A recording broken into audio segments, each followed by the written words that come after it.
देखिए आपका संविधान चलेगा पहले आपका। और आर्टिकल 21 चल रहा था संविधान में। उसमें देखिए तो कौन सा आजीविकोपार्जन का अधिकार। बैठिए हो। देखिए इसमें आपका बताया गया था कि जीविकोपार्जन के अधिकार में आपका व्यापार वृत्ति या कारोबार करने का अधिकार शामिल है। आपका जैसे सबसे महत्वपूर्ण है कि क्या फुटपाथ पर यानी कि पटरियों पर जो ये दुकानदार दुकान लगाते हैं क्या उनका फंडामेंटल राइट है कि नहीं। तो सुप्रीम कोर्ट ने ये कहा कि मूल अधिकार तो हैं लेकिन राज्य विधि के अनुसार इस पर प्रतिबंध भी लगा सकता है। विधि के अनुसार यानी कि कानून के अनुसार। तो राज्य हमेशा प्रतिबंध भी लगाता है। ये आपका मैंने केस आया यही मेन रूप से है। और आपका लिखिए केस भाई आपका वहीं एक दो केस लिखना तब अगले अधिकार को चला जाए।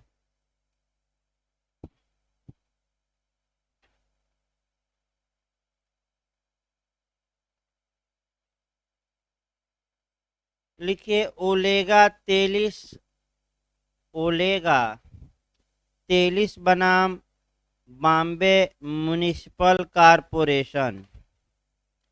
ये लीडिंग केस है। ओलेगा 43 बनाम बॉम्बे म्युनिसिपल कारपोरेशन। 43 तेल वाला 43।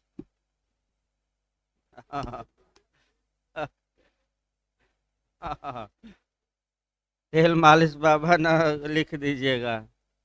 ओलेगा 43 versus Bombay municipal corporation AIR 1986 supreme court. लिखिए इसमें जीविकोपार्जन का अधिकार एक मूल अधिकार है। जीविकोपार्जन का अधिकार एक मूल अधिकार है लेकिन राज्य इस पर उचित प्रतिबंध लगा सकता है। लेकिन राज्य इस पर उचित प्रतिबंध लगा सकता है। लेकिन राज्य इस पर उचित प्रतिबंध लगा सकता है। अगला ये काम का अधिकार राइट टू वर्क। लिखिए आपका case Delhi development horticulture employees union. Delhi दूसरा केस लिखिए काम का अधिकार दिल्ली डेवलपमेंट माने विकास Delhi development horticulture horticulture employees union. Delhi development horticulture employees union बनाम दिल्ली प्रशासन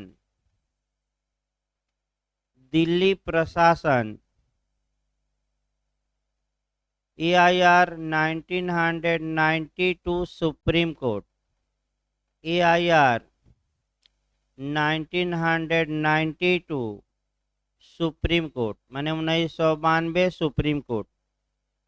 इसमें आपका काम के अधिकार के बारे में बताया गया। लिखिए काम का अधिकार अनुच्छेद 21 में मूल अधिकार नहीं है। काम का अधिकार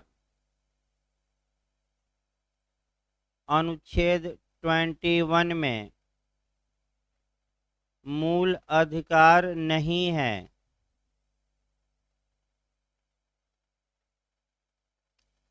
यह अनुच्छेद 41 में यानी कि 41 में यह अनुच्छेद 41 में राज्य का नीति निदेशक तत्व है। यह अनुच्छेद 41 में राज्य का नीति निर्देशक तत्व है।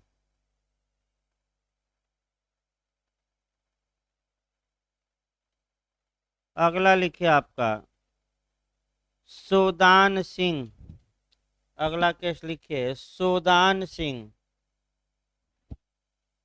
ये भी काफी महत्वपूर्ण केस है। सोदान सिंह। सोदान सिंह बनाम नई दिल्ली नगर निगम समिति। सोदान सिंह बनाम नई दिल्ली नगर निगम समिति।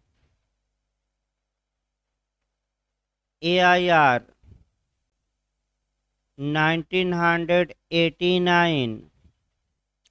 AIR 1989 supreme court.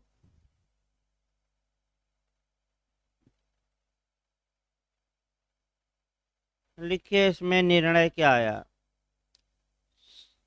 सड़क के फुटपाथ पर व्यापार करना। सड़क के फुटपाथ पर व्यापार करना अनुच्छेद 21 के तहत। अनुच्छेद 21 के तहत मूल अधिकार न होकर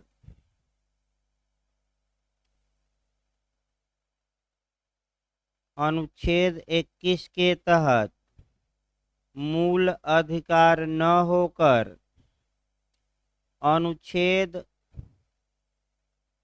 19(1)G। ऐसे लिखिएगा इस्तेमाल में। अनुच्छेद 19(1)G में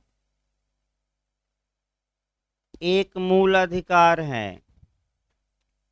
अनुच्छेद 19(1)G में एक मूल अधिकार है जिस पर राज्य उचित प्रतिबंध लगा सकता है, लगाया भी जाता है, जिस पर राज्य रीजनेबल रिस्ट्रिक्शन यानी कि उचित प्रतिबंध लगा सकता है।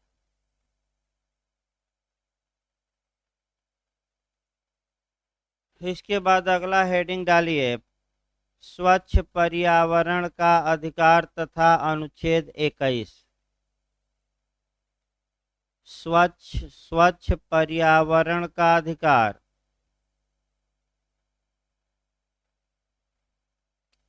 तथा अनुच्छेद 21। लिखिए पहले सामान्य बातें देखिए।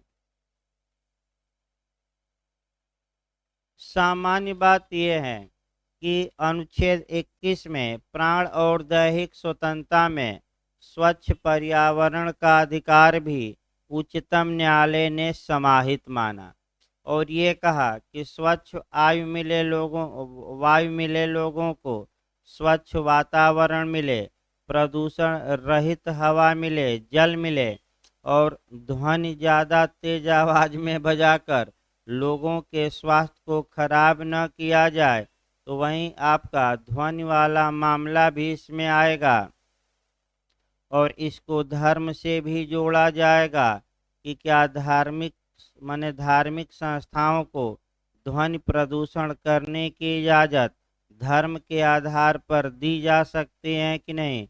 इस विषय में सुप्रीम कोर्ट का एक निर्णय आया और वह कहा जाता है इनरी ध्वनि प्रदूषण का मामला, जिसमें सुप्रीम कोर्ट ने ध्वनि प्रदूषण पर भी रोक लगाई और कहा कि ध्वनि प्रदूषण करना आर्टिकल 21 का क्या होगा, वायलेशन।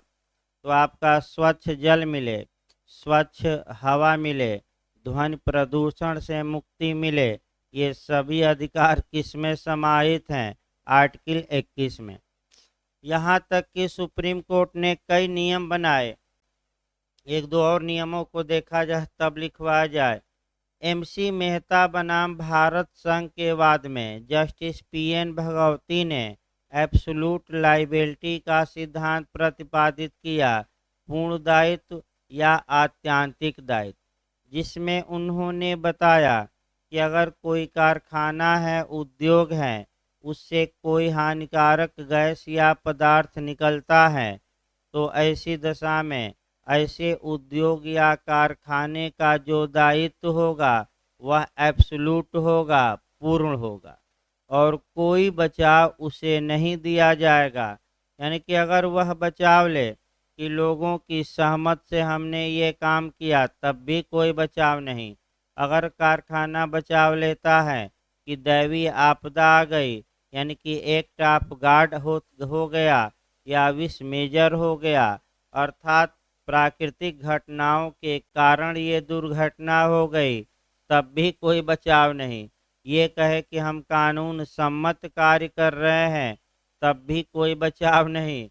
यानी कि आपका एब्सोल्यूट लाइबिलिटी में प्रतिवादी को कोई बचाव नहीं दिया जाता। याद रखिए, उसे हर हाल में जिम्मेदार ठहराया जाता है। अगर वह ऐसा कार्य किया, उद्योग धंधा चला रहा है और लोगों के संपत्ति या स्वास्थ्य पर बुरा प्रभाव पड़ रहा है।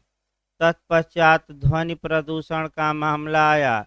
सुप्रीम कोर्ट ने ऐतिहासिक निर्णय इनरी ध्वनि प्रदूषण के मामले में ध्वनि प्रदूषण से संरक्षा आर्टिकल 21 में समाहित है बताया और कुछ गाइडलाइंस बताई। और ये हुआ कि धर्म के आधार पर आपको ध्वनि प्रदूषण की इजाज़त नहीं दी जा सकती और सामान्यतः रात में 10 बजे से सुबह 6 बजे तक आप ज़्यादा तेज आवाज़ में ध्वनि प्रदूषण नहीं कर सकते। इससे लोगों को तमाम समस्याएं आ सकती हैं और आ रही हैं। यानी कि सुप्रीम कोर्ट ने कुछ गाइडलाइंस बताई। इसी को लिखे केस के माध्यम से लिखना है। पहला केस लिखिए, सुभाष सुभाष कुमार बनाम बिहार राज्य। सुभाष कुमार बनाम बिहार राज्य, AIR 1991 सुप्रीम कोर्ट।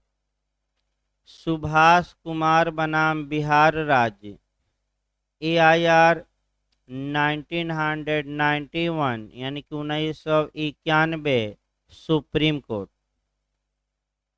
लिखिए इसमें निर्णय क्या आया। प्रदूषण मुक्त जल तथा वायु का अधिकार, प्रदूषण मुक्त जल तथा वायु का अधिकार अनुच्छेद 21 में एक मूल अधिकार है। प्रदूषण मुक्त जल तथा वायु यानी कि पानी तथा हवा का अधिकार अनुच्छेद 21 में एक मूल अधिकार है। अगला लिखिए केस, MC मेहता बनाम भारत संघ। पूरा नाम है इनका महेश चंद्र मेहता। जब आप पर्यावरण विधि पढ़ते हैं तो आप देखते हैं कि पर्यावरण विधि में तो 90% जो केस होते हैं वह MC मेहता के ही नाम से होते हैं। बस सन चेंज करते रहिए और MC मेहता का नाम डालते रहिए। तो MC मेहता ने तमाम केस पर्यावरण के मुद्दों पर किया था और तमाम केसों में आपका निर्णय आया। चाहे आपका दिल्ली से उद्योग धंधा दूर करना, ताजमहल की सुरक्षा करना, तमाम केस आया। अब उतना बताना संभव नहीं है। मैं बता दूं, पर्यावरण विधि जब आप पढ़ते हैं तो उसमें केवल और केवल 90% देखते हैं किसका केस रहता है सन चेंज करके, MC मेहता यानी कि पूरा नाम याद रखिएगा महेश चंद्र मेहता। ये खूब PIL दायर किए हैं और तमाम PIL दायर किए और पर्यावरण प्रदूषण को, माने पर्यावरण प्रदूषण के मामले में कह सकते हैं कि इन्होंने काफ़ी काम किया। तो लिखिए, एक ही केस लिखवाएंगे। MC मेहता बनाम भारत संघ AIR 1987 supreme court. MC Mehta बनाम भारत संघ 1987 सुप्रीम कोर्ट। इसमें लिखिए जस्टिस PN भगवती ने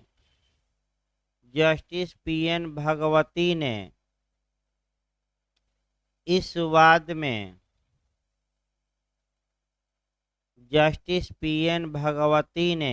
वाद में पूर्ण दायित्व, इंग्लिश में कहते हैं एब्सोल्यूट लाइबिलिटी, पूर्ण दायित्व, हिंदी में और नाम है आत्यांतिक दायित्व। बिहार का देखिए मॉडल आपका दूसरा बना है, बिना अपवाद के दायित्व, उसको आप लिख करके लिखिए जो बिहार में बना है, बिना अपवाद के दायित्व, माने कोई इस नियम का अपवाद नहीं है।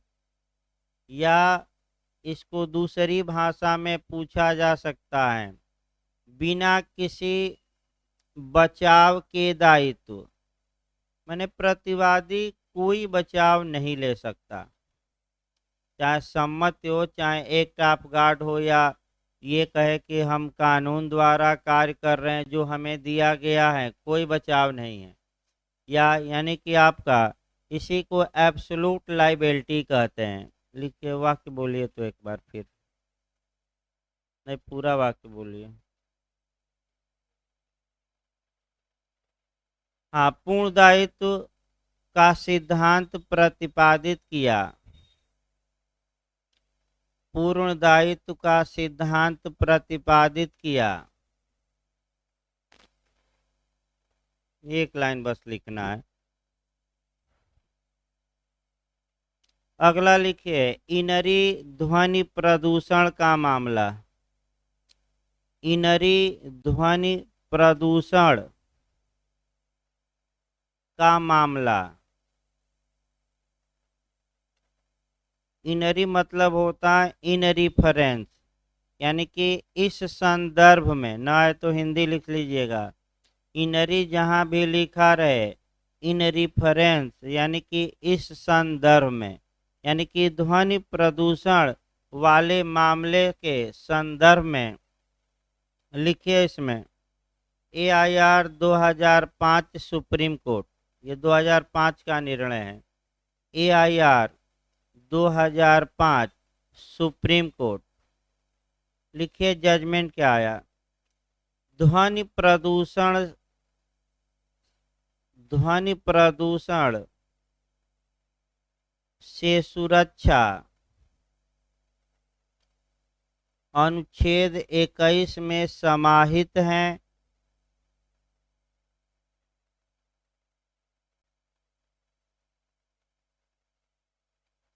ध्वनि प्रदूषण से सुरक्षा अनुच्छेद 21 में समाहित हैं। ध्वनि प्रदूषण के मामले में उच्चतम न्यायालय ने,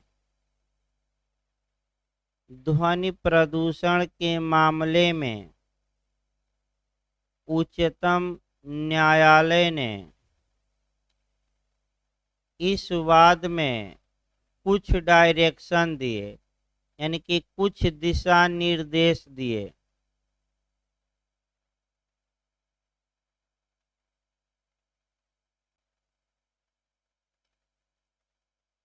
सामान्यतः रात्रि 10 बजे से लेकर सुबह 6 बजे तक,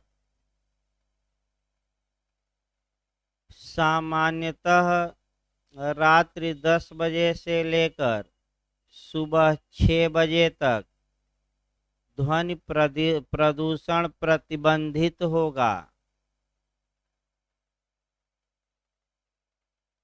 रात्रि 10 बजे से लेकर सुबह 6 बजे तक ध्वनि प्रदूषण प्रतिबंधित होगा।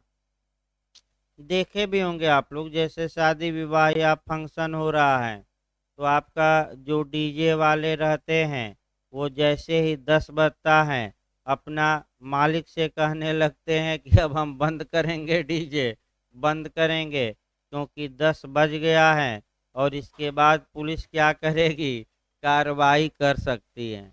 तो आपका सामान्य नियम यही है कि रात्रि 10 बजे के बाद लोगों को सोने दीजिए, आप बाजा न बजाइए। और सुबह कितने बजे तक, 6। आप दूसरा आपका कि जो लाउडस्पीकर की आवाज़ है उसको कम रखा जाए, क्योंकि तेज रखने पर कान में दिक्कत होगी, पर्दे भी फट सकते हैं तेज आवाज़ से। तो आपका सुप्रीम कोर्ट ने ये कहा कि 10 डेसिबल बल रखा जाए। लिखिए, इसकी आवाज़ सामान्यतः 10 डेसिबल से अधिक न हो। वही आवाज़ नापी जाती है, ध्वनि। इसकी आवाज़ 10 डेसिबल से अधिक न हो।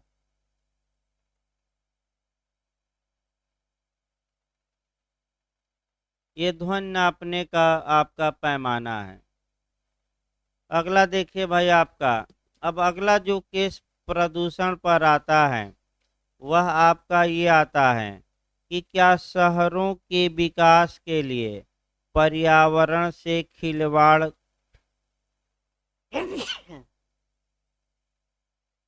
यानी कि क्या शहर के विकास के लिए पर्यावरण से खिलवाड़ किया जा सकता है कि नहीं, अर्थात पर्यावरण को डिस्टर्ब किया जा सकता है कि नहीं। तो आप देख लोगे तमाम जगहों पर आपका शहरों के विकास, रोडों के विकास के लिए हजारों पेड़ काटे जाते हैं और पर्यावरण को नुकसान पहुंचाया जाता है। चाहे आपका, जैसे कि कई जगह ऐसा ऐसा मिला, जैसे कि आपका उत्तराखंड में देख सकते हैं, पेड़ न काटा जाए इसके लिए चिपको आंदोलन चलाना पड़ा। बॉम्बे में भी वही हाल है, आपका विवाद है। प्रयागराज में भी देख लीजिए, आपका जो प्रयागराज से और बनारस तक की रोडें बनी हैं, हजारों पेड़ काटने पड़े और ये पेड़ पर्यावरण को क्या पहुंचाएंगे काटने के बाद, नुकसान। तो समस्या ये है कि आप शहर का विकास कर रहे हैं तो क्या पर्यावरण को तहस नहस करके करेंगे कि पर्यावरण को सुरक्षित रख के करेंगे। इस विषय पर सुप्रीम कोर्ट में पीआईएल दायर हुई और सुप्रीम कोर्ट ने ये कहा कि शहरों के विकास के लिए आप पर्यावरण को क्षति नहीं पहुंचाएंगे, आप बैलेंस बनाकर विकास करिए कि शहर का विकास भी हो और पर्यावरण की भी क्या हो, सुरक्षा। तो देख ही रहे हैं दिल्ली में इत्यादि राज्यों में आपका सांस लेने लायक भी हवा नहीं है और दिल्ली के हालात सबसे ज़्यादा खराब हैं। चाहे क्राइम हो और चाहे प्रदूषण हो, क्राइम में भी आपका दिल्ली की हालात खराब हैं और आपका प्रदूषण में भी, क्योंकि जो हरियाणा और आपका माने पंजाब में जो आपका जलाया जा रहा है अनाज काटने के बाद पराली, उसका धुआं पूरा दिल्ली के ऊपर छा जाएगा और सांस लेना क्या हो जाएगा, मुश्किल। तो अब समस्या ये है कि भाई न्यायपालिका के पास उतना ताकत नहीं है कि वह जाकर चेक करे बार बार। तो कार्यपालिका की भी जिम्मेदारी है कि इन मामलों को क्या करे, वो रोके। तो केस लिखिए आपका, intellectual forum Tirupati, intellectual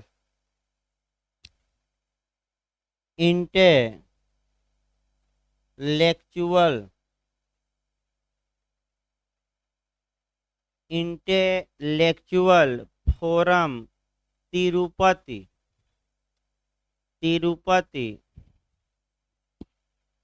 versus, यानी कि बनाम आंध्र प्रदेश राज्य, बनाम आंध्र प्रदेश राज्य के मामले में यह निर्णय दिया गया कि यह निर्णय दिया गया कि शहरी विकास के लिए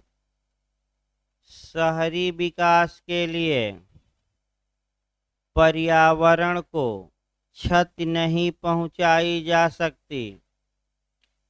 शहरी विकास के लिए पर्यावरण को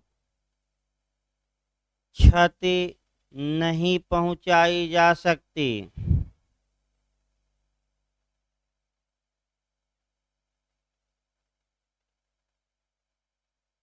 अब आगे लिखिए अगला अधिकार। लिखिए अगला भाई आपका ये पर्यावरण प्रदूषण पर रहा। अगला लिखिए, हेडिंग डाल लीजिए, सर्कस में बच्चों के प्रदर्शन पर रोक।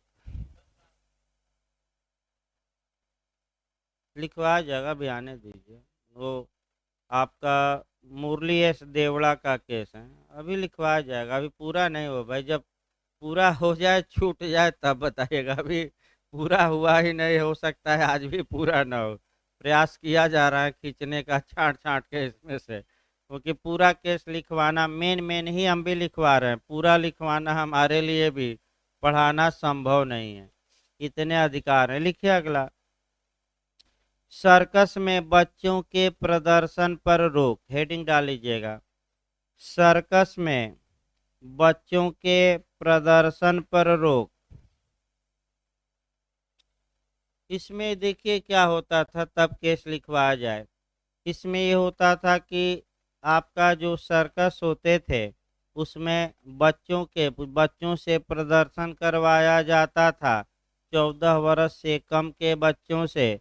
तो एक बच्चों की संस्था थी बचपन बचाओ आंदोलन, उसने लोकहितवाद दायर किया और मांग किया कि ये जो बच्चों को 14 वर्ष से कम के बच्चों को सर्कस में रखा जा रहा है, ये इनका शोषण है और इनकी स्वतंत्रता पर अटैक है। पढ़ने की उम्र में ये काम कर रहे हैं सर्कस में। उच्चतम न्यायालय ने बचपन बचाओ आंदोलन जो ये संस्था थी, इसकी बात को स्वीकार कर लिया और स्वीकार करके यह निर्णय दिया कि सर्कस में बच्चों का उपयोग नहीं किया जा सकता। तो लिखिए केस, लिखिए भाई, बचपन बचाओ आंदोलन बनाम भारत संघ। बचपन बचाओ आंदोलन बनाम भारत संघ 2011 supreme court, AIR 2011 supreme court. लिखिए, इस मामले में सर्कस में बच्चों के प्रदर्शन पर रोक लगा दी गई। इस मामले में सर्कस में बच्चों के प्रदर्शन पर रोक लगा दी गई।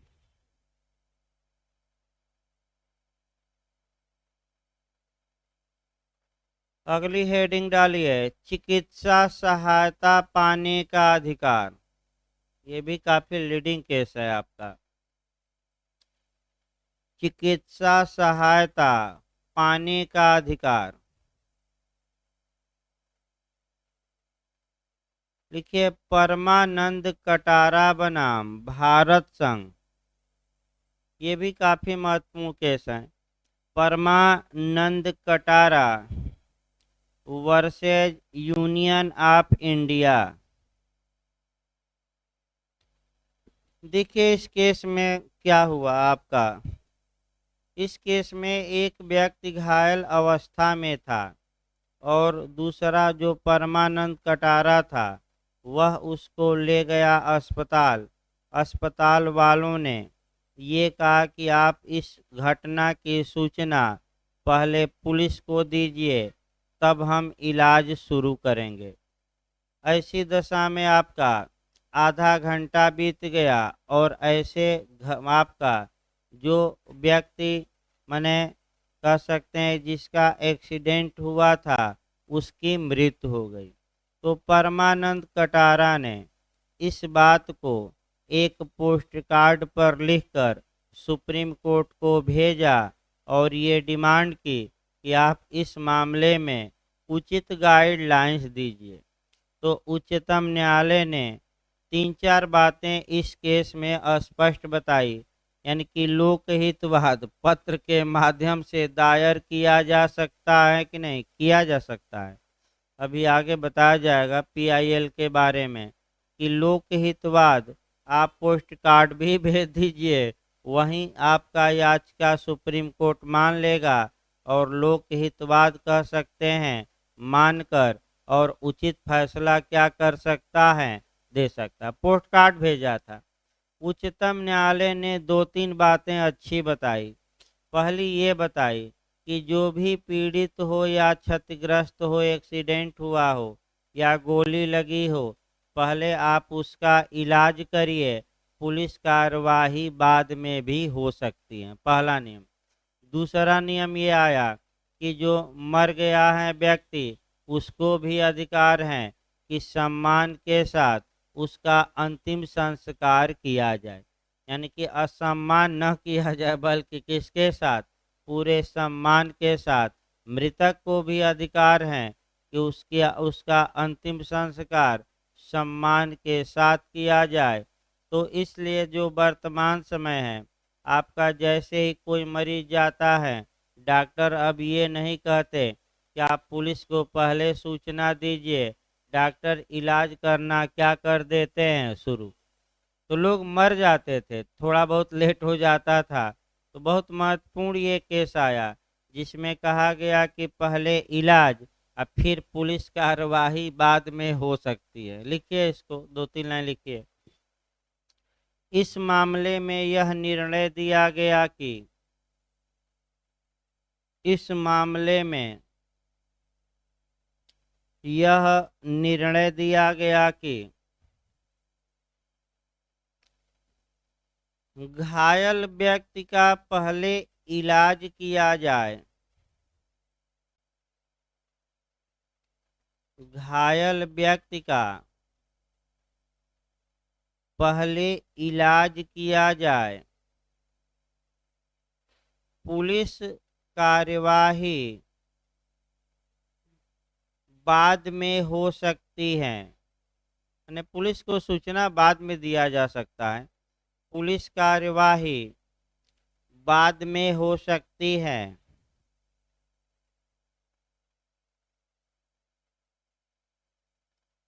इसी लाइन में लिखिए, मृत व्यक्ति को भी यह अधिकार है कि, मृतक के अधिकार भी बताए गए, मृत व्यक्ति को भी यह अधिकार है कि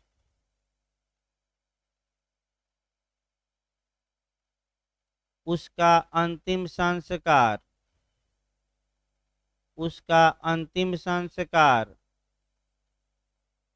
सम्मान पूर्वक किया जाए।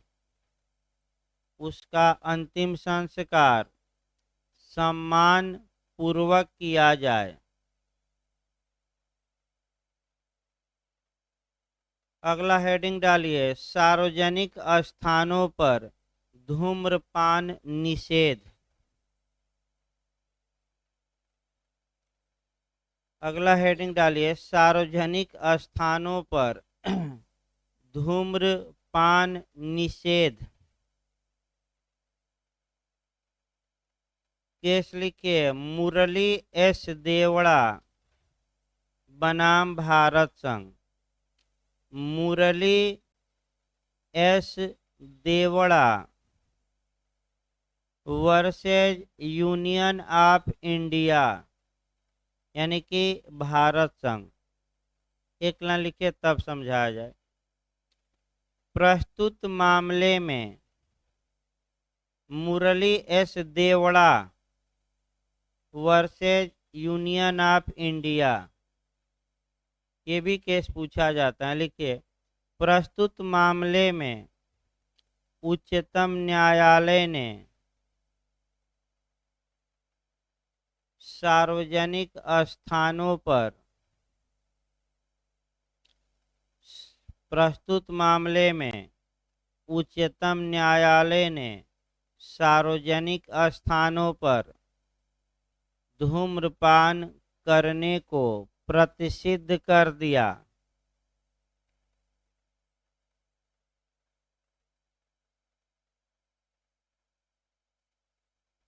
देखिए, कुछ जो मुकदमे होते हैं वह राजनीतिक कारणों वश भी होते हैं, ये भी याद रखिए। इसमें जो मुरली एस देवड़ा थे, ये कांग्रेस के सांसद थे, बाद में आपके मंत्री भी बने, तो इनका आपका थोड़ा बहुत विवाद हो गया। जो पान मसाला इत्यादि कंपनियां थी, अंदर अंदर विवाद, ये चले गए आपका उच्चतम न्यायालय और कहे कि सार्वजनिक स्थानों पर धूम्रपान या स्मोकिंग को रोका जाए। यह कि हो सकता है कंपनियां पैसा न दी हो इत्यादि, उसके बैकग्राउंड में। अब ये समस्या आप कहेंगे कि जब व्यक्तिगत दुर्भावना है तो क्या लोकहितवाद दायर किया जा सकता है? तो जो साम्य का सिद्धांत है कि साम्य की शरण में आने वालों को स्वच्छ हाथों से आना चाहिए, यानी कि जो साम्य के आधार पर न्यायालय से अधिकार की मांग कर रहा है, उसका कोई दोष उस मामले में न हो। स्वच्छ हाथ ये नहीं कि साबुन और सैनिटाइजर लगा के आइए, यानी कि वह उसकी कोई गलती न हो। लेकिन इसके अपवाद हैं और लोकहित के मामले अपवाद हैं कि अगर वह व्यक्ति गलत भी है और जिस मुकदमे को लेकर आया है उसमें किसका हित है, समाज का, पब्लिक का, आम जनता का, तो भले उसका दोष हो, न्यायालय उसकी बातों को सुनेगा और उसके पक्ष में फैसला देगा। तो फैसला उसके पक्ष में नहीं, समाज के पक्ष में होता है। तो इस मामले में भी ये कांग्रेस सरकार में मंत्री थे, इन्होंने पीआईएल दायर किया। इनकी पीआईएल पर सुप्रीम कोर्ट ने निर्णय दिया कि सार्वजनिक स्थानों पर धूम्रपान प्रतिषिद्ध किया जाता है। तो सार्वजनिक स्थान किसे कहा जाएगा? जहां जनता आसानी से बिना रोक टोक के आ जा सके, जैसे रेलवे प्लेटफार्म हो गया, बस अड्डा हो गया, बस हो गया, ट्रेन में आप यात्रा कर रहे हैं, सिनेमा हॉल हो गया आपका, इत्यादि। ये कैसे आपके स्थान हैं? सार्वजनिक। और इन स्थानों पर धूम्रपान क्या है? प्रतिबंधित। तो आपका रेलवे में ज़्यादा देखने को मिलता है। अगर धूम्रपान कर रहे हैं, आपका रेलवे पुलिस ने पकड़ा या आपका कह सकते हैं तो आपका कुछ पैसा दे देंगे, तो आप क्या करते हैं? छूट जाते हैं। तो जो लड़के रहते हैं आपका कहते हैं कि हमारे पास तो एक पैसा नहीं है, पैसा दूसरी जगह रखेंगे। आजकल की स्टाइल है, मोबाइल में छुपा कर रख दीजिए कवर में।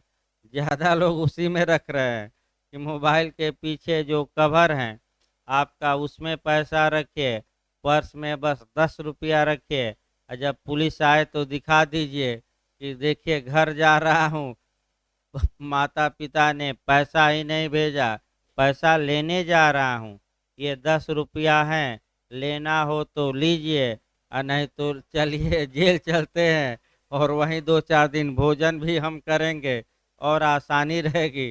घर से पैसा मिला नहीं तो क्या करें? तो पुलिस वाला वहीं 10 रुपया लेकर चलो, चाय पान का तो हो गया। तो ये ट्रेन में यानी कि भागते भूत की क्या लंगोटी बली। तो आप एकदम बिल्कुल सही हैं। आप ट्रेन में जाइए कभी, देखिए तो आपका जो सुर्ती उर्ती मलते रहते हैं या सिगरेट का कस लेते रहते हैं, कभी पुलिस पकड़ लेती है तो 10 रुपया में भी क्या चलता है काम। और एक पैसा नहीं है, मोबाइल में चुरवाए हैं कवर में, तो पर्स ही दे दे कि ले जाइए, पर्स कहाँ पैसा है, पूरा पैसा लूट गया रास्ते में, भाई आपका ले जाइए।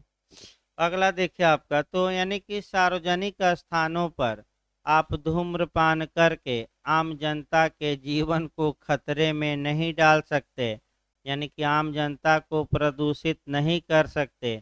उनके स्वास्थ्य के साथ खिलवाड़ नहीं कर सकते। इस पर प्रतिबंध लगा दिया सुप्रीम कोर्ट ने। आपका इस प्रतिबंध का उल्लंघन करने वाला न्यायालय की अवमानना का दोषी होगा और जुर्माना लगेगा।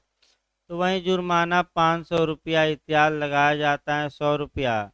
अगला देखिए आपका, अगला हेडिंग डालिए आश्रय का अधिकार। इसको लिखवा दिया गया था ना एक लाइन, तो उतना में आ जाएगा, सार्वजनिक स्थानों पर धूम्रपान। हाँ, लिखवाना क्या, एक लाइन लिखिए। अगला भाई, आश्रय का अधिकार यानी कि शेल्टर का अधिकार, राइट टू शेल्टर।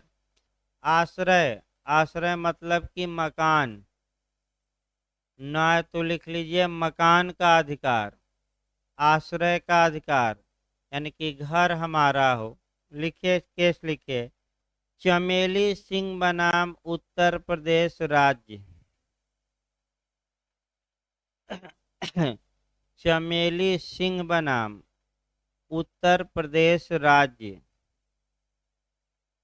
के बाद में, पहले लिख लीजिए तब आपका समझाया, के बाद में उच्चतम न्यायालय ने यह निर्णय दिया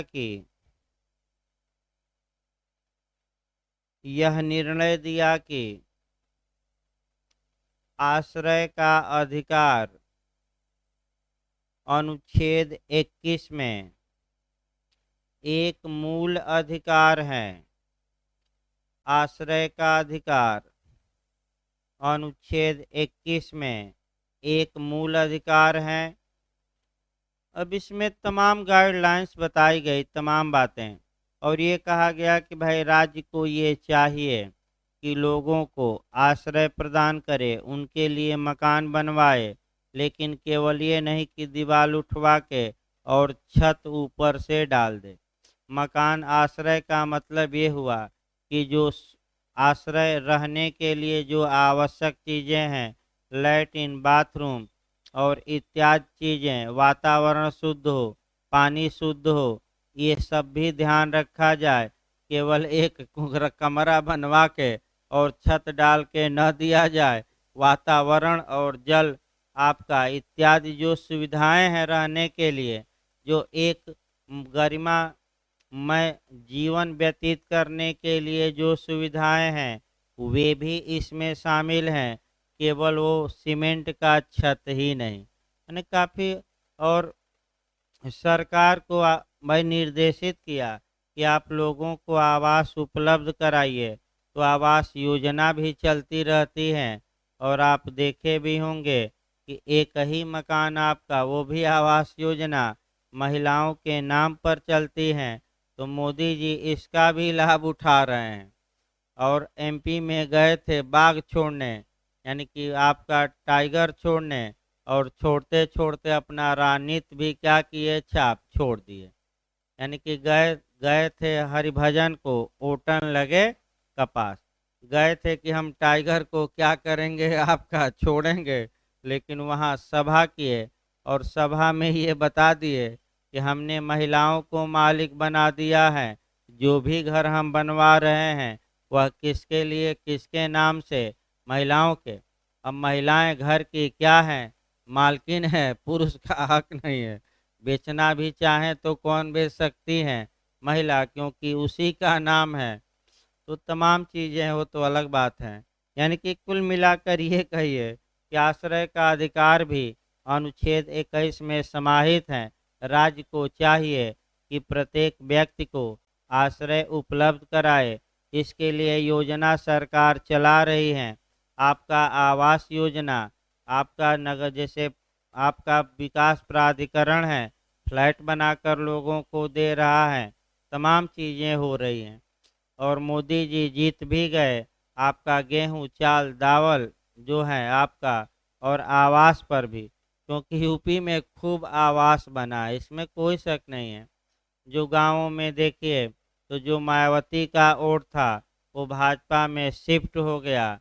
इसीलिए आपका भाजपा क्या हुई, जीत गई, क्योंकि अखिलेश जी को जीतने के चांस थे विधानसभा में।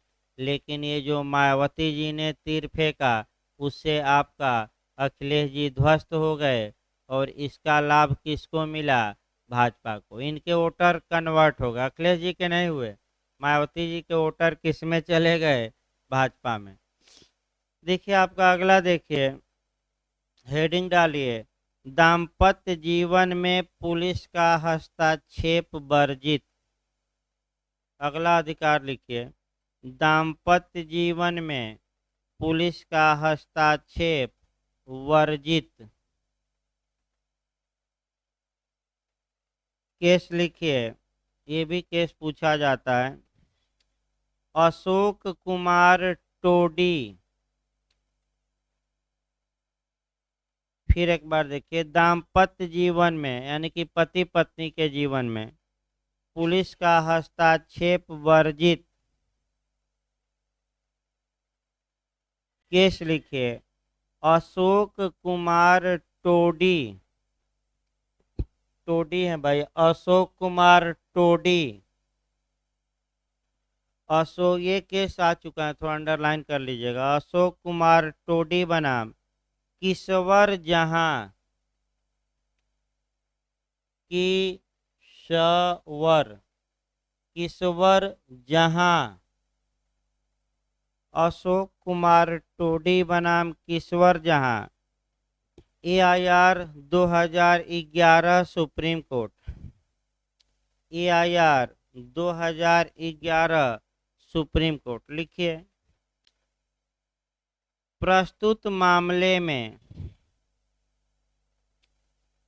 प्रस्तुत मामले में यह निर्णय दिया गया कि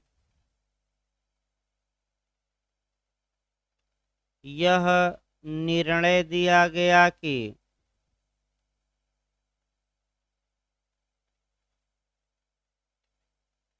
पति पत्नी के जीवन में, पति पत्नी के जीवन में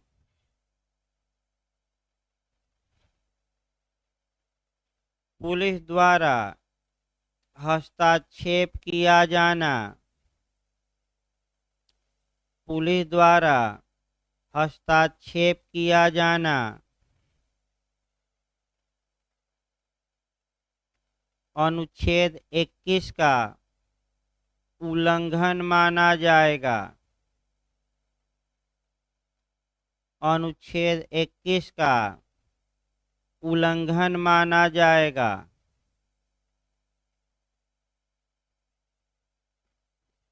अगला हेडिंग डालिए,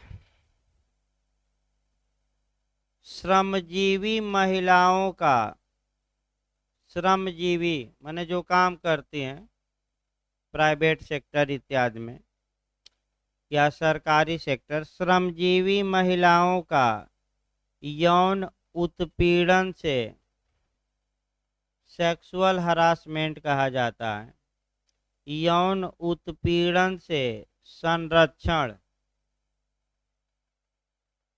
ये भी केस आपका बहुत पूछा जाता है, बहुत प्रसिद्ध केस है। हेडिंग लिख लिए, विशाखा बनाम राजस्थान राज्य। केस का नाम लिखिए, विशाखा बनाम राजस्थान राज्य।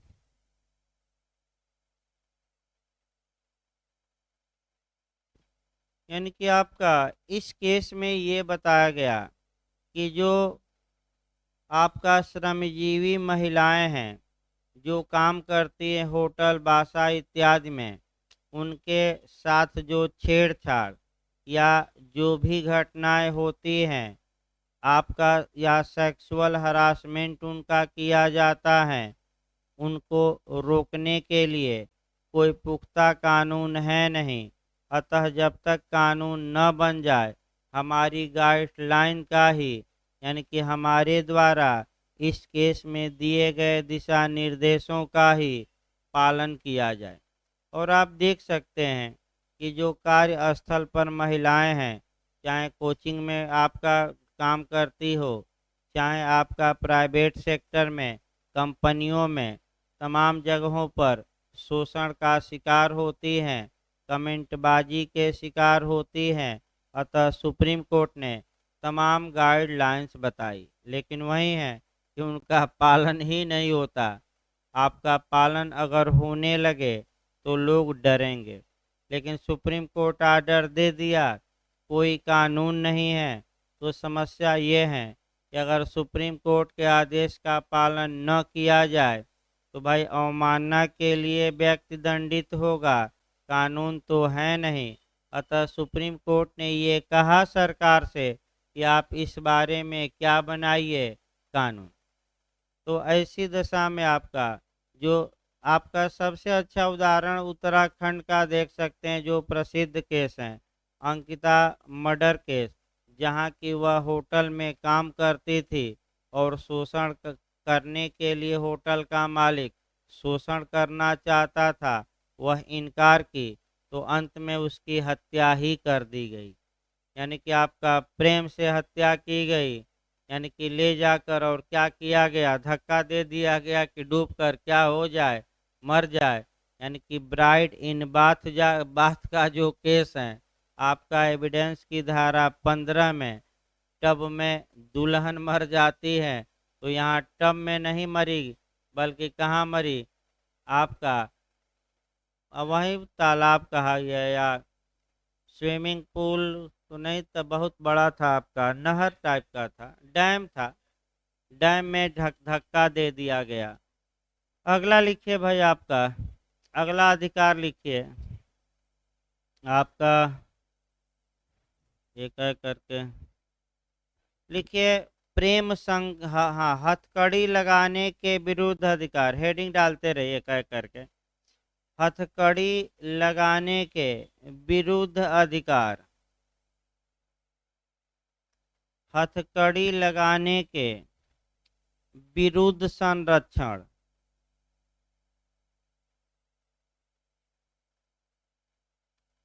लिखिए केस प्रेम शंकर शुक्ला बनाम दिल्ली प्रशासन, प्रेम शंकर शुक्ला बनाम दिल्ली प्रशासन। लिखिए किसी कैदी को हथकड़ी तभी लगाई जाए, किसी कैदी को हथकड़ी तभी लगाई जाए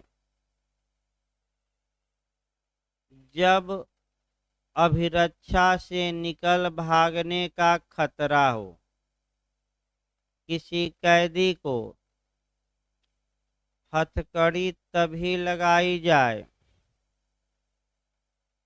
जब अभिरक्षा से माने कस्टडी से निकल भागने का खतरा हो।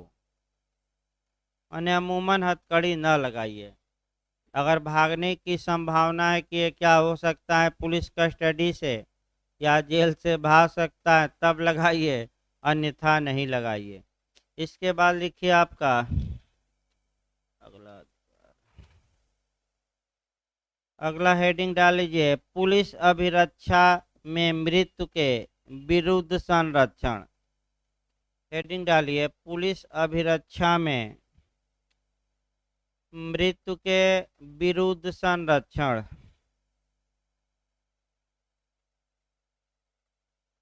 ये भी केस काफी पूछा जाता है। नीलवती बोहरा बनाम उड़ीसा राज्य, नीलवती बोहरा बनाम उड़ीसा राज्य, नीलवती बोहरा बनाम उड़ीसा राज्य के वाद में यह निर्णय दिया गया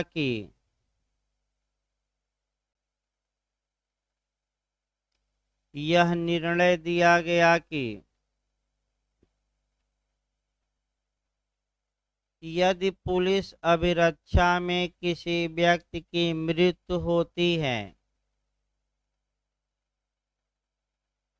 यदि पुलिस अभिरक्षा में किसी व्यक्ति की मृत्यु होती है, तब राज्य इसके लिए जिम्मेदार होगा, माने मुआवजा लेने के लिए तो राज्य इसके लिए जिम्मेदार होगा।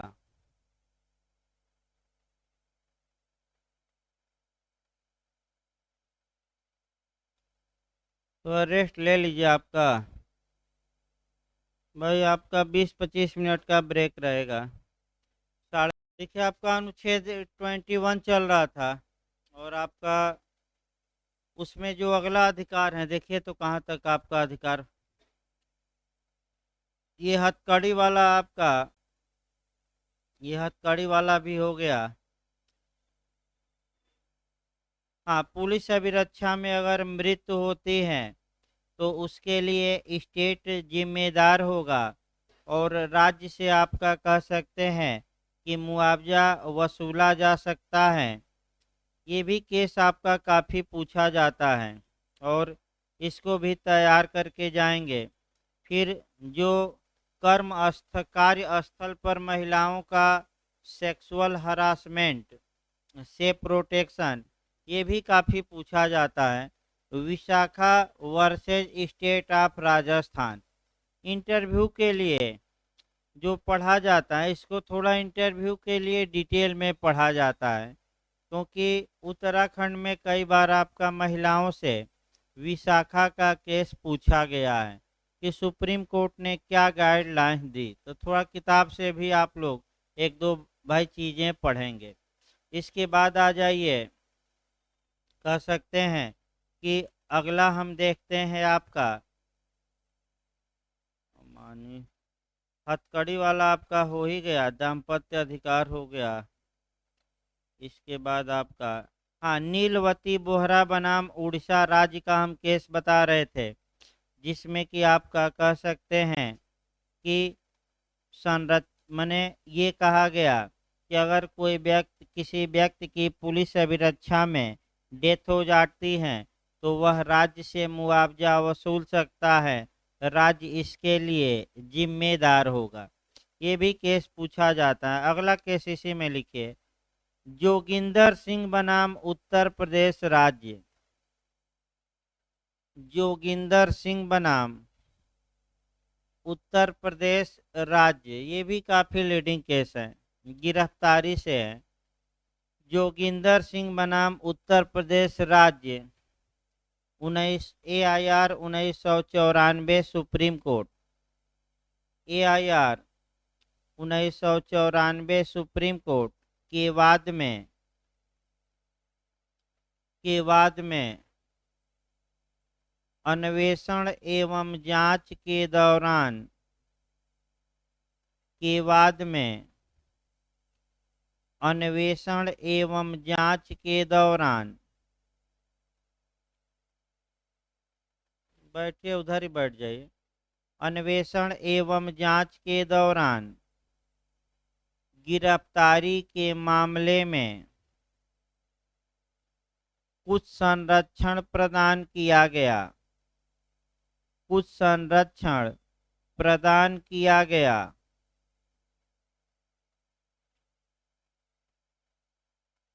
अगला जो महत्वपूर्ण केस इसमें है आपका, DK बसु बनाम पश्चिम बंगाल राज्य, ये काफी, ये भी महत्वपूर्ण केस है। पूरा नाम है दिलीप कुमार बासु, दिलीप कुमार बासु बनाम पश्चिम बंगाल राज्य, AIR 1997 सुप्रीम कोर्ट। पहले इसका समझिए तब आपका इसको बताया जाए। इस केस में काफ़ी आपका बहुत विस्तृत तौर पे फिर एक बार देखिए केस, DK बासु बनाम पश्चिम बंगाल राज्य 1997 का केस है, और इस वाद में बहुत विस्तृत गाइडलाइंस दी गई सुप्रीम कोर्ट द्वारा। 97 है भाई, 97 1997 देख लेना, हाँ 97 ही है। देखिए इस वाद का थोड़ा इतिहास देखा जाता है। इस वाद में उच्चतम न्यायालय ने क्रूर, अमानवीय और आपका कह सकते हैं कि क्रूर, अमानवीय गिरफ्तारी से लोगों को संरक्षण प्रदान किया और गिरफ्तारी और तमाम बातों के बारे में तमाम दिशा निर्देश दिए। कि जब 1997 में ये दिशा निर्देश दिए गए, तत्पश्चात सीआरपीसी की तमाम धाराओं में संशोधन भी किया गया और इन दिशा निर्देशों का कुछ पालन भी किया गया। यानी कि इसका मतलब ये हुआ कि आपका कौन कौन से गाइडलाइंस पारित किए गए वो पढ़ना ही होगा। यानी कि और कहा गया कि सभ्य समाज में पुलिस अभिरक्षा में या पुलिस मुठभेड़ में या पुलिस अभिरक्षा में मृत्यु होना ये समाज में सबसे खराब अपराध है। यानी कि फर्जी इनकाउंटर कर देना, थाने में इतना मार दीजिए कि आपका वह मर जाए, ये सभ्य समाज का सबसे खराब अपराध है। जैसे आप देख सकते हैं फिल्मों में भी जाली एलएलबी 2 में आपका फर्जी इनकाउंटर दरोगा जी कर देते हैं, मेडल भी जीत जाते हैं कि हमने बहुत बड़े अपराधी को क्या किया, मार दिया, और फर्जी मुकदमा और सब फर्जीवाड़ा। यानी कि इसका मतलब कि पुलिस की जो प्रणाली है, जो अंग्रेज पुलिस प्रशासन स्थापित करके चले गए, आज भी वही पुलिस प्रशासन रह गया। और यूपी में तो नया कानून बना ही नहीं, वहीं 1861 के कानून से आज भी पुलिस गवर्न हो रही है। तो बार बार सुप्रीम कोर्ट गाइडलाइंस दे रहा है कि पुलिस में सुधार करिए, आप नया कानून बनाइए ताकि पुलिस की जिम्मेदारी तय हो और अभिरक्षा में मृत्यु और फर्जी मुठभेड़ों में जो मृत्यु हो रही हैं उनको रोका जाए। यूपी में बता दूं, फर्जी मुठभेड़ों में आपका 1 नंबर पर है। यानी कि आपका जो मुठभेड़ों में जो लोग मारे गए उसमें यूपी का नंबर 1 है। इसके बाद और राज्य हैं, यानी कि यूपी पुलिस और आपका ज़्यादा फर्जी इनकाउंटर करके लोगों को मारी है, इसमें कोई शक नहीं है। तो अगला देखा जाए इसमें क्या क्या गाइडलाइंस बताई गई। आपका तमाम गाइडलाइंस एक लाइन और बता दिया जाए तब गाइडलाइंस चला जाए। और ये इसमें कहा गया कि थाने में एक बोर्ड लगाया जाए जिसमें थाने के अंदर आपका मानवाधिकार क्या क्या है और किस मानवाधिकार की आपकी रक्षा की जाएगी, ये थाने के दीवार पर या थाने के बाहर बोर्ड लगाकर दर्शाया जाए।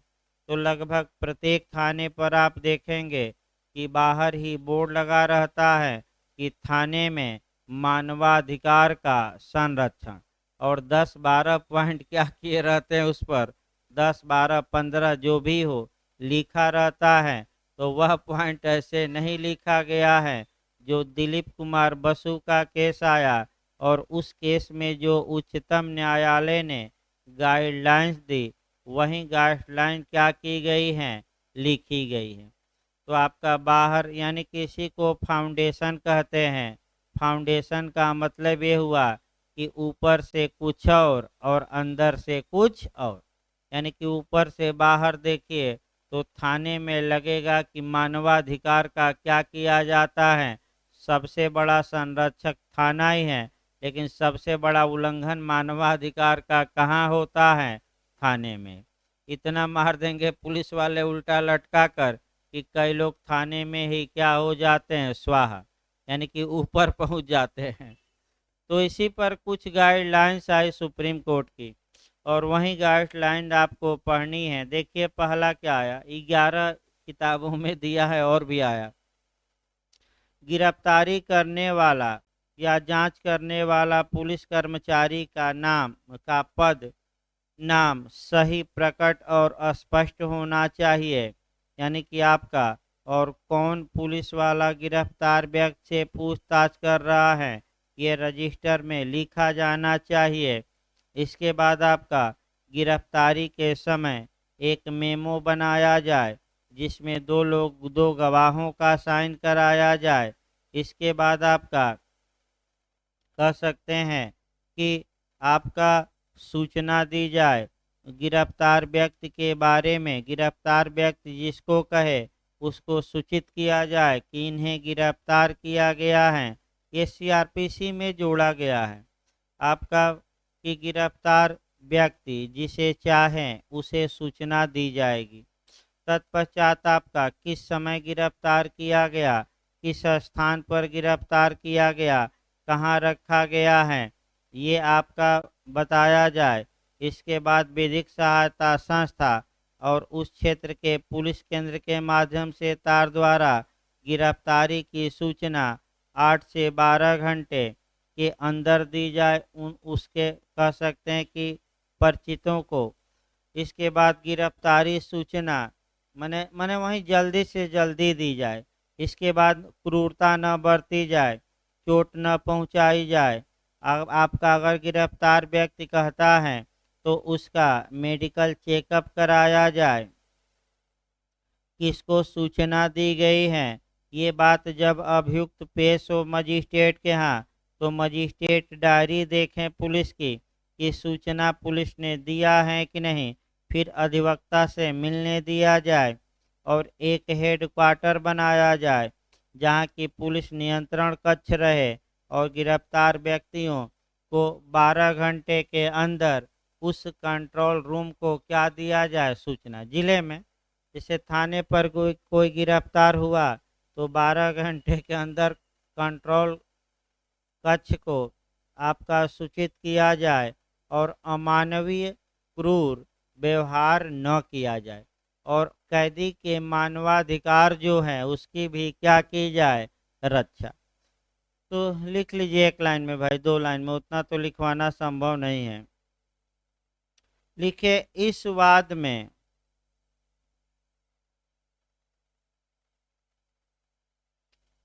पुलिस द्वारा उत्पीड़न, क्रूर, इस वाद में पुलिस द्वारा उत्पीड़न, कामा दीजिए क्रूर, अमानवीय, कामा दीजिए अपमानजनक,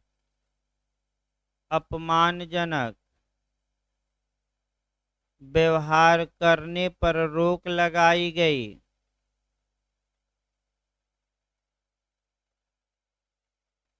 व्यवहार करने पर रोक लगाई गई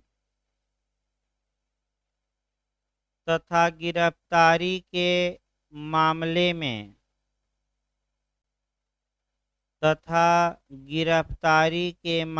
में गिरफ्तार व्यक्ति को नवीन संरक्षण प्रदान किया गया। गिरफ्तारी के मामले में गिरफ्तार व्यक्ति को नवीन संरक्षण प्रदान किया गया। बहुत विस्तृत आप गाइडलाइन पढ़ेंगे तो कई घंटा लग जाएगा पूरा केस, उतना पढ़ाना संभव नहीं है कंपटीशन के लिए। नवीन संरक्षण प्रदान किया गया तथा कहा गया कि पुलिस अभिरक्षा में, बंद कर दीजिए फैन, ऑन कर दीजिए, हाँ थोड़ा वहाँ से ऑन करिए, वहाँ से ऑन करिए फैन हो, पूरा ऑन कर दीजिए, जितना स्विच है पूरा स्विच ऑन कर दीजिए। हाँ पूरा स्विच ऑन करिए हो, एक बचा है ना नीचे भी। नहीं गर्मी थोड़ा थोड़ा अब लग रही है भाई आपका।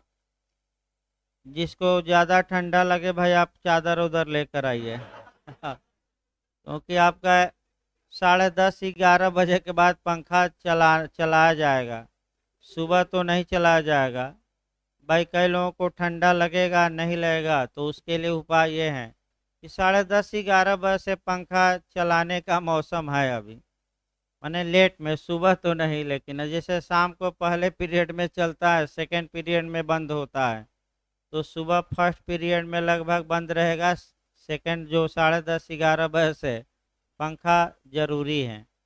तो और एक हफ्ता दिवाली बाद अपने आप पे आपका कह सकते हैं कि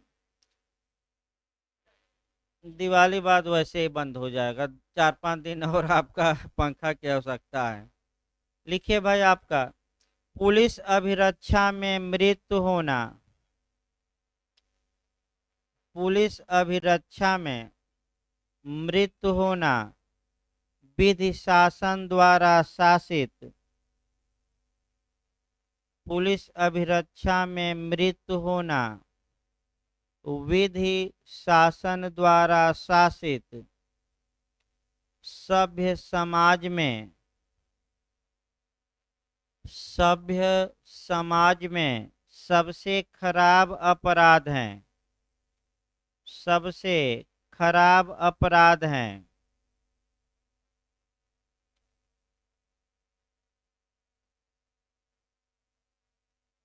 अगला हेडिंग डालिए पैतृकता, पैतृकता निर्धारण के लिए धर्मता भी कहा जाता है। पैतृकता पितृत्व, पैतृकता निर्धारण के लिए अनिवार्य रक्त परीक्षण से संरक्षण, पैतृकता निर्धारण के लिए अनिवार्य रक्त परीक्षण से संरक्षण।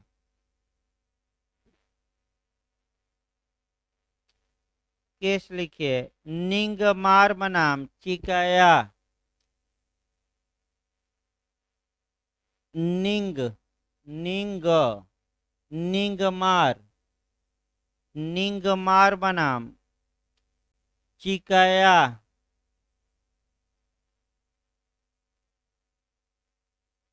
चिकाया, चिकाया के मामले में यह निर्णय दिया गया कि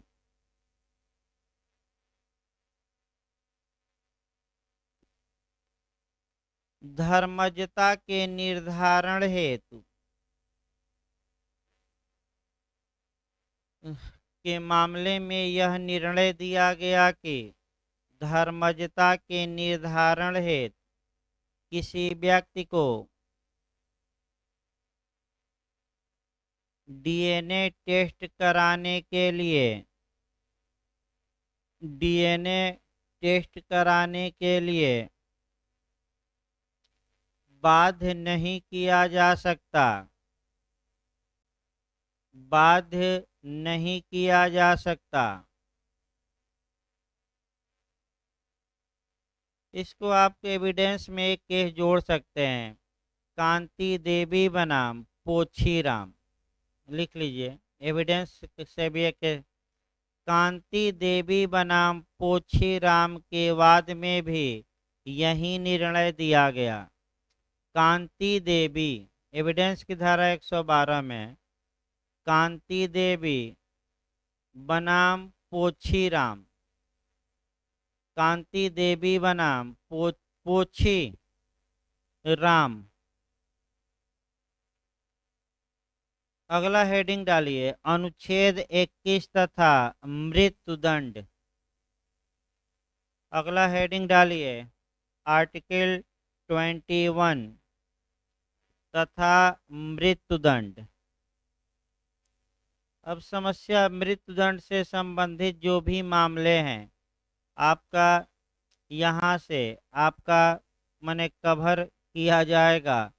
एक एक करके 5-6 केस हैं जो हमने सीआरपीसी और आईपीसी में भी बताए हैं।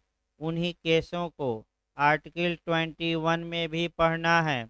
पहला केस है कि भारत में क्या मृत्युदंड देना आपका संवैधानिक या वैध या वैलिड माना जाएगा कि नहीं, क्या वह आर्टिकल 21 का वायलेशन करता है कि नहीं। तो इस विषय पर केस जगमोहन सिंह बनाम उत्तर प्रदेश राज्य का आया, जिसमें कि मृत्युदंड देने को वैध माना गया। यानी कि भारत में मृत्युदंड दिया जा सकता है। आर्टिकल 21 कहती है कि किसी के जीवन को, प्राण को छीना जा सकता है, लेकिन मनमाने तरीके से नहीं, विधि द्वारा स्थापित प्रक्रिया, और वह प्रक्रिया रिज हो, न्यायपूर्ण हो, सामयिक हो, प्राकृतिक न्याय का पालन करती हो। यानी कि जिसका प्राण छीना जा रहा है उसे पूरी तरह सुनवाई का क्या दिया जाए, मौका, चाहे वह देशी हो या विदेशी, इससे मतलब नहीं है। आपका विदेशी भी है तो मनमाने तरीके से उसके प्राण को छीना नहीं जा सकता और शारीरिक स्वतंत्रता को। लिखिए केस पहला। भाई केस भी होता रहे, लेक्चर भी। जगमोहन सिंह बनाम उत्तर प्रदेश राज्य। जगमोहन सिंह बनाम उत्तर प्रदेश राज्य। AIR 1973 supreme court. AIR 1973 supreme court के बाद में यह निर्णय दिया गया कि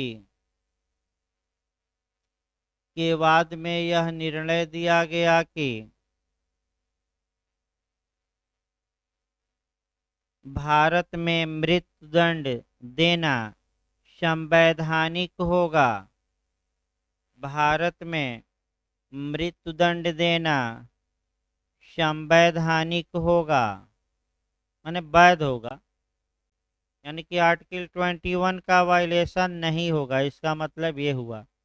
दूसरा केस लिखिए, पढ़े भी हैं IPC में आप लोग। बच्चन सिंह बनाम पंजाब राज्य। बेचन सिंह भी कहीं कहीं आता है। बच्चन सिंह बनाम पंजाब राज्य, ये हम बताए थे IPC में 302 पर। और आपका IPC में 53 जब चल रहा था दंड के प्रकार, उसमें भी हम बताए थे बच्चन सिंह बनाम पंजाब राज्य, या बेचन भी कहीं कहीं लिखा रहता है। 1980 का केस है सुप्रीम कोर्ट का, 1980 सुप्रीम कोर्ट। इस केस में ये कहा गया कि मृत्युदंड रेयरेस्ट ऑफ द रेयर मामले में दिया जाना चाहिए, विरल से विरलतम, यानी कि जहाँ की क्रूरता की सीमा क्या कर दी गई है, पार। यानी कि जहाँ की मर्डर तो किया गया, लेकिन क्रूरता जो होती है उसकी सीमा क्या कर दी गई है, पार। यानी कि घोर क्रूरता बरती गई है, वहाँ अभियुक्त को मृत्युदंड दिया जाना सही माना जाएगा। तो लिखिए, मृत्युदंड विरल से विरलतम मामले में दिया जाना चाहिए। मृत्युदंड विरल से विरलतम मामले में दिया जाना चाहिए। हिंदी में एक दो और वाक्य लिखिए, तब इंग्लिश में लिखवाते हैं। अपूर्व में भी अपूर्वतम, अपूर्व में भी अपूर्वतम,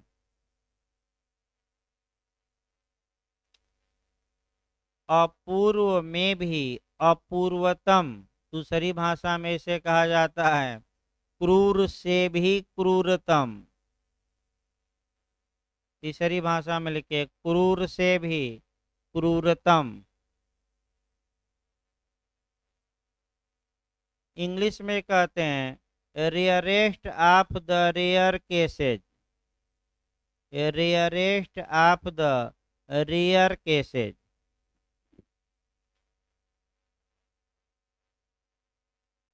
अब आइए अगला आपका पॉइंट देखा जाए, केस लिख लीजिए तब बताया जाए। दीना उर्फ दीन दयाल, ये भी मैं बता चुका हूँ IPC में।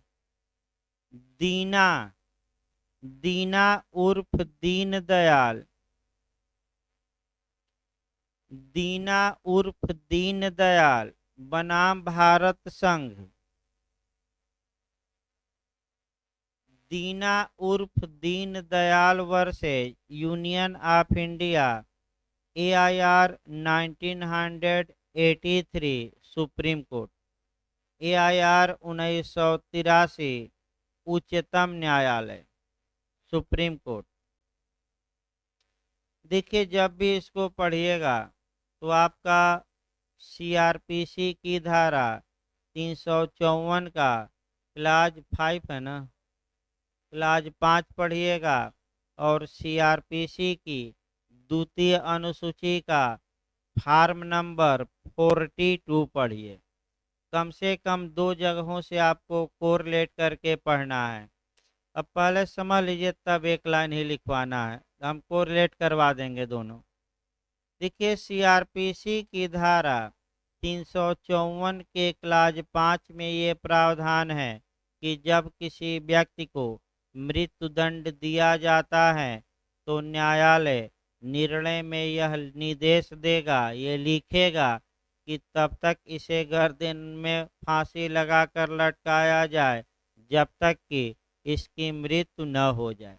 और जब डेथ वारंट जारी होता है, ब्लैक वारंट जारी होता है या मृत्यु दंड को लागू कराने का आदेश दिया जाता है तो ऐसी दशा में सीआरपीसी की द्वितीय अनुसूची का फार्म नंबर 42 में भी यही बात लिखी गई है।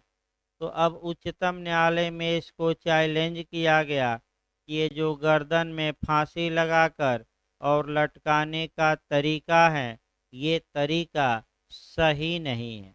तो दीना उर्फ दीन दयाल के वाद में, दीना उर्फ दीन दयाल के वाद में उच्चतम न्यायालय ने इस तरीके को सही माना। तो इसको सीआरपीसी से भी जोड़ लीजिएगा और कहाँ से, आर्टिकल 21 से।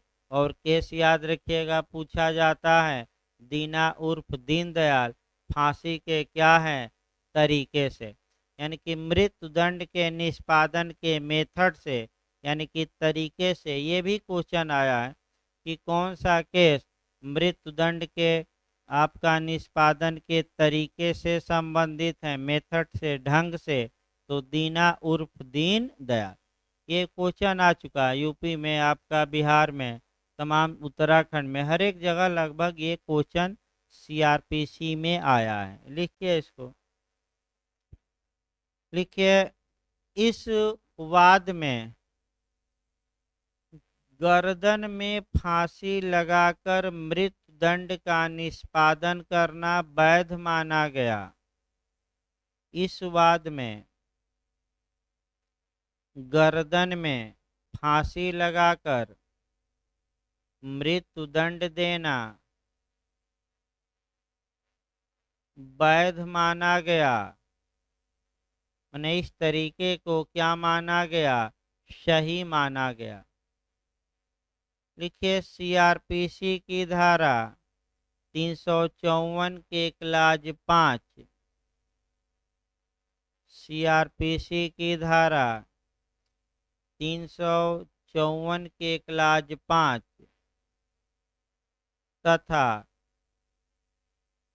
द्वितीय अनुसूची के प्रारूप संख्या 42 में, द्वितीय अनुसूची के प्रारूप संख्या फार्म नंबर 42 में इसका प्रावधान किया गया है।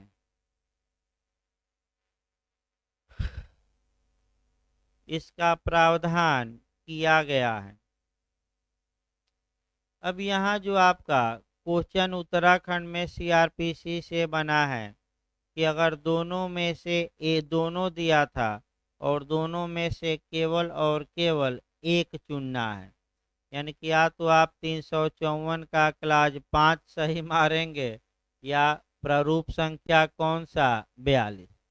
तो अगर दोनों आए तो भाई दोनों मारिए, लेकिन अगर एक चुनना हो तो हमेशा याद रखिए जो सेक्शन होते हैं वह शेड्यूल पर सदैव प्रिवेल करेंगे, अभिभावी होंगे। दोनों में टकराव होता है या दोनों में वरीयता देनी है तो किसको वरीयता दी जाती है, सेक्शन को। तो कौन सा मारेंगे, 354 का कौन, क्लाज 5। याद रखिएगा उत्तराखंड में एक बार ये मॉडल बना है। अगला लिखिए भाई आपका, लिखिए आम जनता के समक्ष फांसी देना, इसी में अभी मृत्युदंड पर ही चल रहा है सब। आम जनता के समक्ष फांसी देना अनुच्छेद 21 का उल्लंघन माना जाएगा।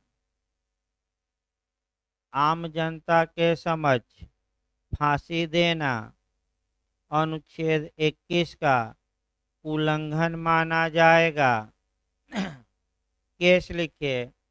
भारत के महान्यायवादी यानी कि attorney general of India, Bharat के महान्यायवादी बनाम लछम्मा देवी, भारत के महान्यायवादी बनाम लछम्मा देवी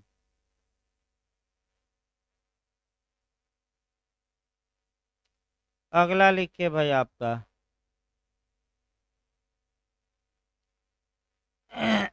मैंने भारत में आम जनता के समझ फांसी नहीं दी जा सकती। अरब देश नहीं है कि जहां चौराहों पर फांसी दी जाए।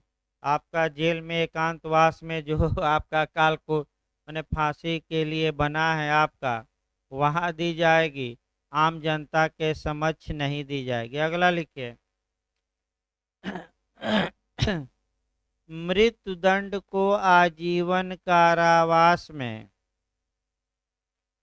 मृत्युदंड को आजीवन कारावास में परिवर्तित करने की उच्चतम न्यायालय की शक्ति।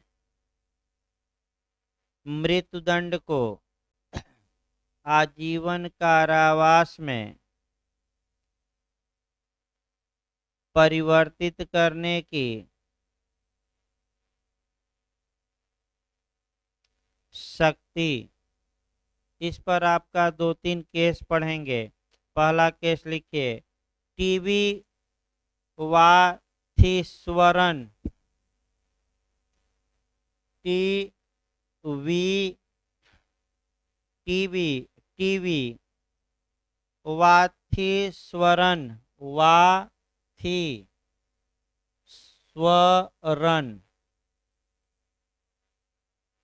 वाथीश्वरन, टीवी वाथीश्वरन बनाम तमिलनाडु राज्य,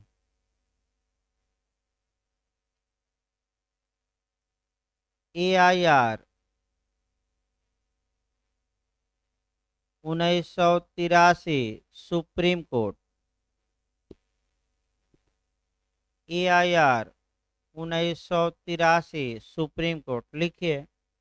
प्रस्तुत मामले में, प्रस्तुत मामले में उच्चतम न्यायालय ने यह निर्णय दिया कि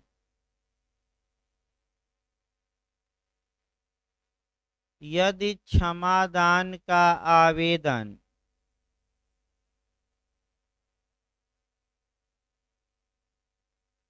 यदि क्षमादान यानी कि राष्ट्रपति या राज्यपाल क्षमादान देते हैं, वहां आवेदन दिया गया हो, यदि क्षमादान का आवेदन 2 वर्षों से अधिक वर्षों तक लंबित है, 2 से अधिक वर्ष तक लंबित हो, 2 से अधिक वर्ष तक लंबित हो, तो न्यायालय मृत्युदंड को आजीवन कारावास में परिवर्तित कर सकेगा। तो न्यायालय मृत्युदंड को आजीवन कारावास में परिवर्तित कर सकेगा।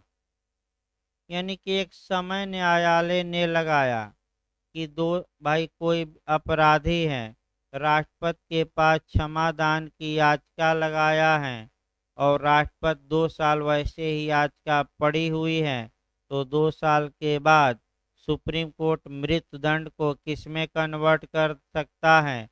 आजीवन कारावास। क्योंकि सुप्रीम कोर्ट ने समय लगाया, तो ये समय बाद में जो लगाया गया, सुप्रीम कोर्ट की बड़ी बेंच ने इसे सेटिस्फाइड कर दिया और समय का मामला समाप्त कर दिया। यानी कि बाद में सुप्रीम कोर्ट ने कहा कि हम मृत्युदंड को ज़्यादा विलंब हो रहा है तो आजीवन कारावास में कन्वर्ट कर सकते हैं, लेकिन इसके लिए कोई समय निर्धारित नहीं होगा कि 10 साल विलंब हुआ राष्ट्रपति द्वारा कि 20 साल कि 2 साल। तो बाद में समय का जो मामला था क्या किया गया, हटा दिया गया। वह केस लिखिए। त्रिवेणी बेन बनाम गुजरात राज्य। त्रिवेणी बेन बनाम गुजरात राज्य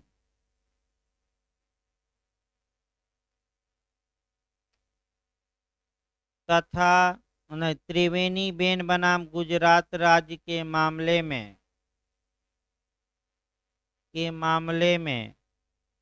उच्चतम न्यायालय ने यह निर्णय दिया कि त्रिवेणी बेन बनाम गुजरात राज्य के मामले में उच्चतम न्यायालय ने यह निर्णय दिया कि यदि क्षमादान के आवेदन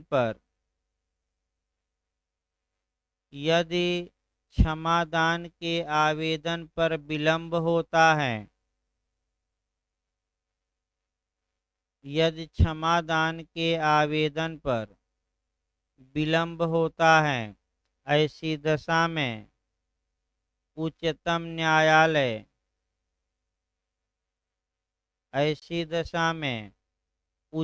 न्यायालय मृत्युदंडादेश को आजीवन कारावास में परिवर्तित कर सकता है।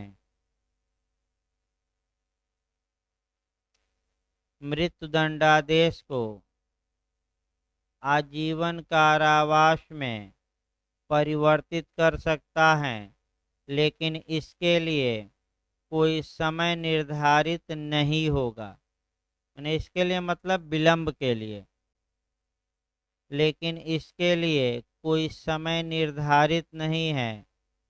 यानी कि 2 साल विलंब हुआ कि 4 साल हुआ कि 5 साल हुआ, इसके लिए समय सीमा जो लगाई गई थी पहले केस में, उस समय सीमा को क्या कर दिया गया, हटा दिया गया। अगला केस लिखिए। पूछा जाता है मधु मेहता बनाम भारत संघ। अंडरलाइन कर लीजिएगा, पूछा जा चुका है ये। मधु मेहता बनाम भारत संघ।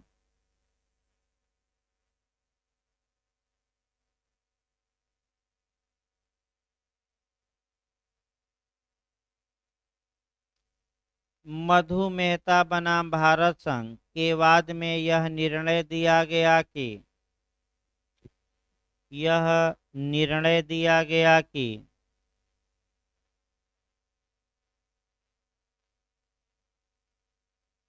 शीघ्र परीक्षण का अधिकार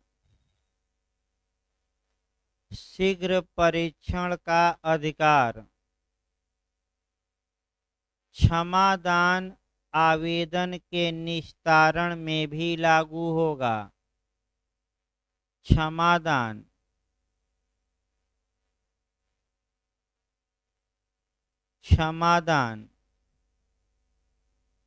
आवेदन के निस्तारण में भी लागू होगा।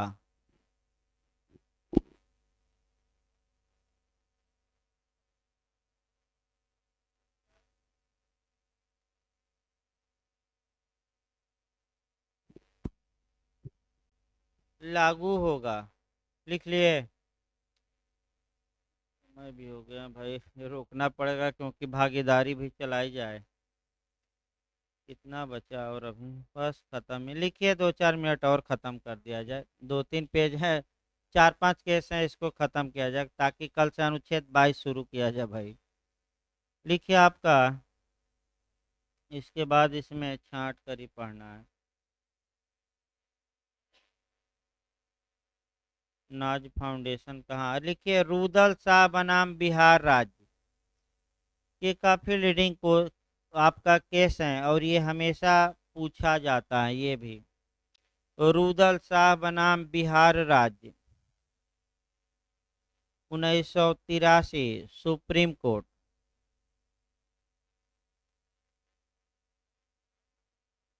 देखिए इसमें हुआ क्या था कि एक व्यक्ति को छोड़ने का न्यायालय ने आदेश दिया।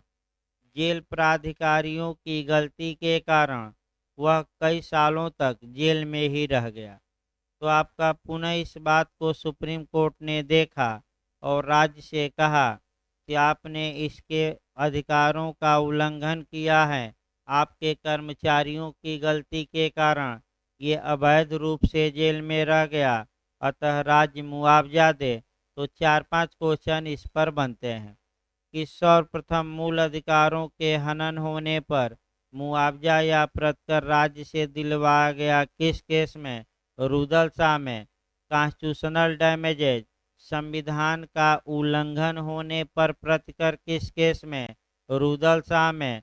संवैधानिक प्रतिकर किस केस में? रुदल शाह। भाई आपका क्वेश्चन घुमावदार बनता है, यानी कि अगर कोई प्राधिकारी कॉन्स्टिट्यूशन का वायलेशन करे या फंडामेंटल राइट का वायलेशन करता है, राज्य का कर्मचारी है, तो राज्य उसके लिए क्या होगा? जिम्मेदार। और राज्य से क्या वसूला जा सकता है? मुआवजा। लिखिए, इस वाद में सर्वप्रथम संवैधानिक प्रतिकर की अवधारणा प्रतिपादित की गई।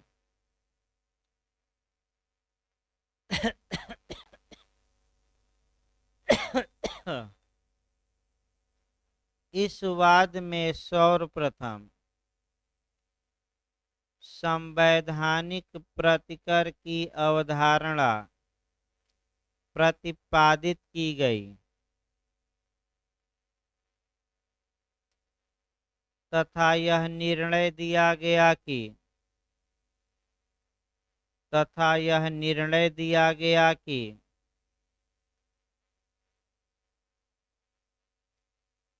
संविधान का उल्लंघन करने पर मुआवजा दिलवाया जा सकता है। संविधान का उल्लंघन करने पर मुआवजा दिलवाया जा सकता है।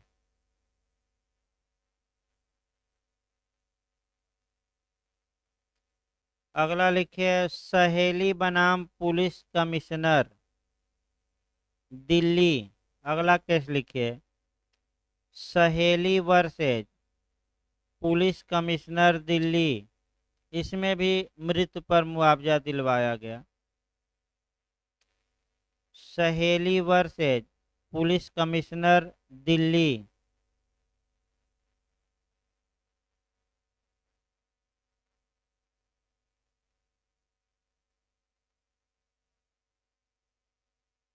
अंत में आपका ये देखना है, लास्ट में लिख लीजिए, आपका लगभग समाप्त हो गया अनुच्छेद 21 आपका।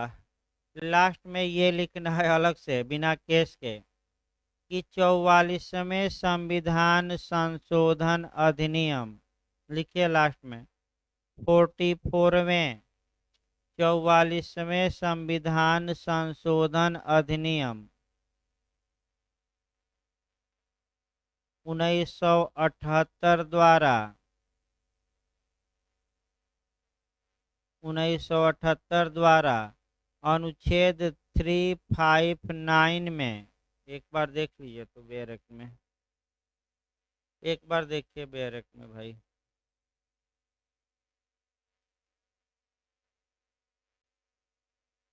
थ्री फाइव नाइन उसमें आर्टिकल देखिए संशोधन करके लिखा होगा एक बार।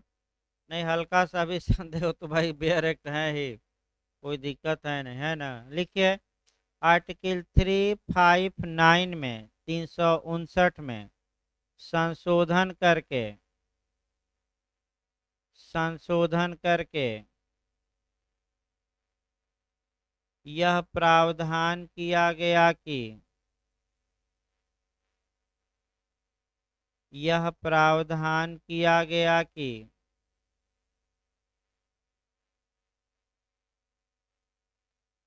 अनुच्छेद 21 आपातकाल में भी निलंबित नहीं किया जाएगा।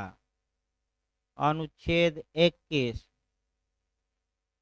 आपातकाल में भी निलंबित नहीं किया जाएगा।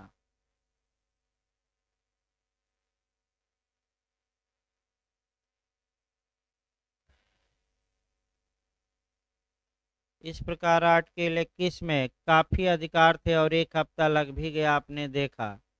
अब यह है कि भाई यहाँ से क्वेश्चन आपका अलग अलग भी बनते हैं, कई जगह से कोरिलेट भी था। आए टेस्ट देने वाले लोग आए हो, देखिए सूचना। हाँ, और एक दो बच्चे हैं उसको लिखवाएंगे, कल लिखवा देंगे। भाई मुख्य मुख्य बात। हाँ, क्या?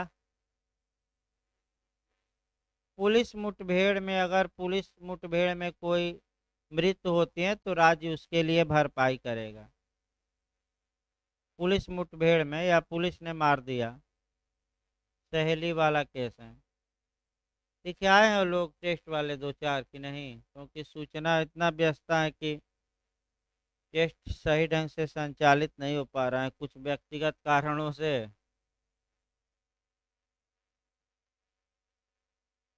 क्लास किया जाए, टेस्ट भी 4-5 लोग आए हैं, करा दें। कल क्लास चलेगा भाई, क्योंकि टेस्ट भी कराया जाए